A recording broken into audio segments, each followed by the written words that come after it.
അനുഗ്രഹിക്കപ്പെട്ട നല്ല സമയത്തിനായി ഞാൻ ദൈവത്തെ സ്തുതിക്കുന്നു, സ്തോത്രം ചെയ്യുന്നു. ദൈവവചനം ശ്രവിച്ചുകൊണ്ടിരിക്കുന്ന എല്ലാ ദൈവമക്കൾക്കും വീണ്ടും വരാമെന്ന് അരുളി ചെയ്തവനായ കർത്താവായ യേശു ക്രിസ്തുവിൻ്റെ ധന്യനാമത്തിൽ ഞാൻ എൻ്റെ സ്നേഹവന്ദനം അറിയിക്കുന്നു. ഇന്നത്തെ അല്പസമയത്തെ ചിന്തയ്ക്കായി 1 സങ്കീർത്തനം 6 വാക്യം നമുക്ക് വായിക്കാം. യഹോവ നീതിമാന്മാരുടെ വഴി അറിയുന്നു, ദുഷ്ടന്മാരുടെ വഴിയോ നാശകരമാകുന്നു. NIV ഇംഗ്ലീഷ് വേർഷനിൽ ഈ വാക്യം എഴുതിയിരിക്കുന്നത് ഇപ്രകാരമാണ്: for the Lord watches over the way of the righteous, but the way of the wicket will perish. അനുഗ്രഹിക്കപ്പെട്ട ഒരു വേദവാക്യമാണ് നാം കേട്ടത്. നീതിമാനാകുവാൻ ആഗ്രഹിക്കുന്ന വ്യക്തി ഏതെല്ലാം കാര്യങ്ങളിൽ നിന്നും ഒഴിഞ്ഞിരിക്കണമെന്നും ഏതെല്ലാം കാര്യങ്ങളിൽ അവർ ശുഷ്കാന്തിയുള്ളവരാകണമെന്നും 1 സങ്കീർത്തനം നമ്മെ പഠിപ്പിക്കുന്നു.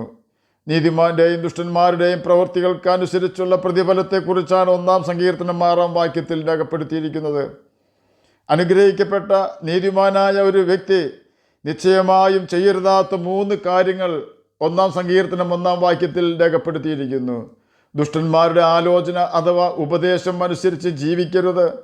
പാപികളുടെ വഴിയിൽ അഥവാ പാപികളുടെ ജീവിത രീതി മാതൃകയാക്കരുത്. പരിഹാസികളുടെ ഇരിപ്പിടത്തിൽ അഥവാ പരിഹാസികളായ വ്യക്തികൾ കൂടിയിരിക്കുന്ന സ്ഥലങ്ങളിൽ തെറ്റിച്ചെന്നിരുന്ന് ആരെയും പരിഹസിക്കരുത്. നീതിമാനായ അനുഗ്രഹിക്കപ്പെട്ട ഒരു വ്യക്തി ചെയ്യേണ്ടതായ 2 കാര്യങ്ങൾ 1 സങ്കീർത്തനം 2 വാക്യത്തിൽ നമുക്ക് വായിക്കുവാൻ കഴിയും. ഒന്നാമതായി, യഹോവയുടെ ന്യായപ്രമാണത്തിൽ സന്തോഷിക്കണം, അഥവാ യഹോവയുടെ ന്യായപ്രമാണം വായിക്കുവാൻ നാം തൽപരരായിരിക്കണം.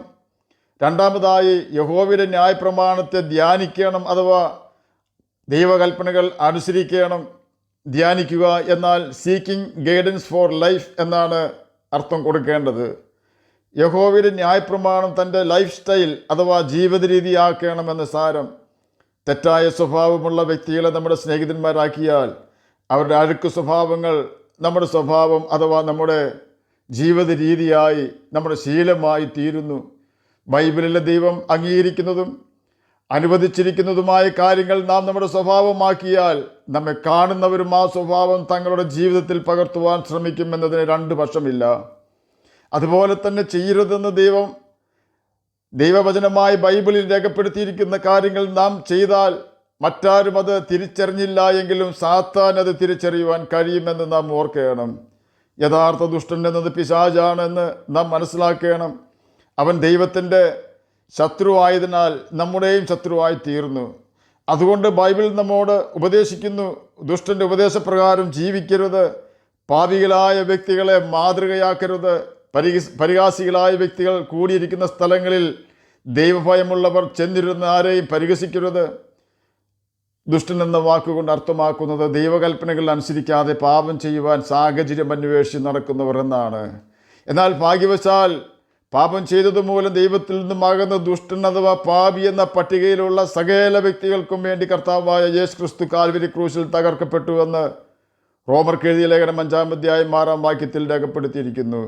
അതുകൊണ്ടാണ് ഒരു കാലത്ത് ദൈവത്തിൽ നിന്നും അകന്ന് പാപം ചെയ്ത് ജീവിച്ചിരുന്ന എനിക്കും ദൈവമകനാകുവാൻ ഇട വന്നത്. യേശുവിൻ്റെ രക്തം നമ്മുടെ സകല പാപവും പോക്കി നമ്മെ ശുദ്ധീകരിക്കുന്നുവെന്ന് 1 യോഹന്നാൻ 1 അധ്യായം 7 വാക്യത്തിൻ്റെ അവസാന ഭാഗത്ത് രേഖപ്പെടുത്തിയിരിക്കുന്നു. തന്നെയുമല്ല, യേശുവിൻ്റെ ആത്മാവിനെ തന്ന് നമ്മെ കർത്താവായ യേശു ക്രിസ്തു ദൈവമക്കളാക്കി തീർക്കുന്നു. എന്നാൽ യേശുവിൻ്റെ ക്രൂശ് മരണത്തിൽ നാം വിശ്വസിക്കാതെ അവൻ്റെ രക്തത്തിൽ നാം ആശ്രയിക്കാതെ വീണ്ടും പാപം ചെയ്ത് ജീവിച്ചാൽ നാം പിശാചിൻ്റെ മക്കളായി നിത്യ മരണമായ ഗന്ധകം കത്തുന്ന തീ പൊയ്കയിൽ വീഴേണ്ടി വരുന്നു. അതുകൊണ്ടാണ് ദുഷ്ടന്മാരുടെ വഴി അഥവാ ജീവിത രീതി അവരെ നാശത്തിൽ കൊണ്ടെത്തിക്കുന്നുവെന്ന് 1 സങ്കീർത്തനം 6 വാക്യത്തിൻ്റെ അവസാന ഭാഗത്ത് രേഖപ്പെടുത്തിയിരിക്കുന്നത്. എന്നാൽ നാം 1 സങ്കീർത്തനം 2 വാക്യത്തിൽ രേഖപ്പെടുത്തിയിരിക്കുന്നത് പോലെ യഹോവയുടെ അഥവാ കർത്താവായ യേശു ക്രിസ്തുവിൻ്റെ പ്രമാണം അഥവാ കൽപ്പനകൾ വായിക്കുകയും അതിൻ പ്രകാരം ജീവിക്കുകയും ചെയ്യാമെങ്കിൽ നിശ്ചയമായും നമ്മുടെ ജീവിതയാത്രയിൽ ദൈവത്തിൻ്റെ സംരക്ഷണം ഉണ്ടാകും. നാം പാപം ചെയ്യാതെ വണ്ണം പാപത്തെ പാപമാണെന്ന അറിവ് തന്നുകൊണ്ട് നാം നടക്കേണ്ടുന്ന വഴിയിൽ കൂടി മാത്രം ദൈവം നമ്മെ നടത്തുന്നു.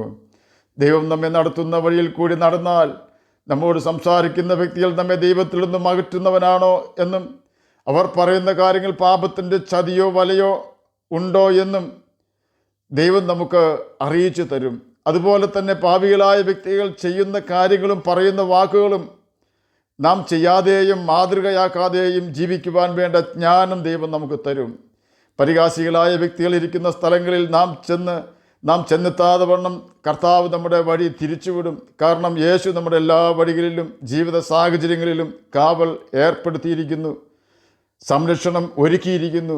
നിത്യജീവനവാസികളായി തീരുവാൻ ഒരു വ്യക്തി ദൈവം ഇഷ്ടപ്പെട്ട വഴി തിരഞ്ഞെടുക്കേണ്ടത് അത്യാവശ്യമാണ്.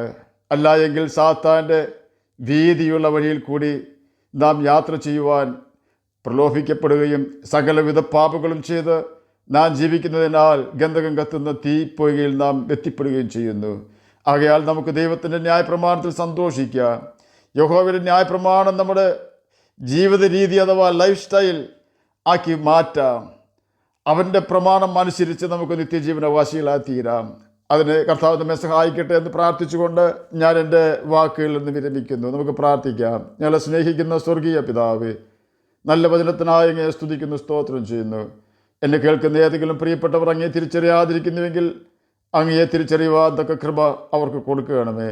അങ്ങനെ വചനം വായിക്കുവാനും ഗ്രഹിക്കുവാനും അതനുസരിച്ച് ജീവിക്കുവാനും വേണ്ട ദൈവകൃപാടിയും മടിയെ കേൾക്കുന്ന അങ്ങയുടെ കുഞ്ഞുങ്ങൾക്ക് നൽകി തന്ന് സഹായിക്കുകയാണമേ. രോഗത്താൽ ഭാരപ്പെടുന്നവർക്ക് രോഗസൗഖ്യം കൊടുക്കുകയാണമേ. പഠിക്കുന്ന കുഞ്ഞുങ്ങൾക്ക് പഠിക്കുവാനുള്ള ബുദ്ധിയും ജ്ഞാനവും ഓർമ്മശക്തിയും കൊടുക്കുകയാണമേ. പ്രാർത്ഥന കേട്ടതിനായി സ്തോത്രം. യേശുവിൻ്റെ നാമത്തിൽ തന്നെ ആമേൻ. കർത്താവ് എല്ലാവരെയും അനുഗ്രഹിക്കട്ടെ. സ്തോത്രം.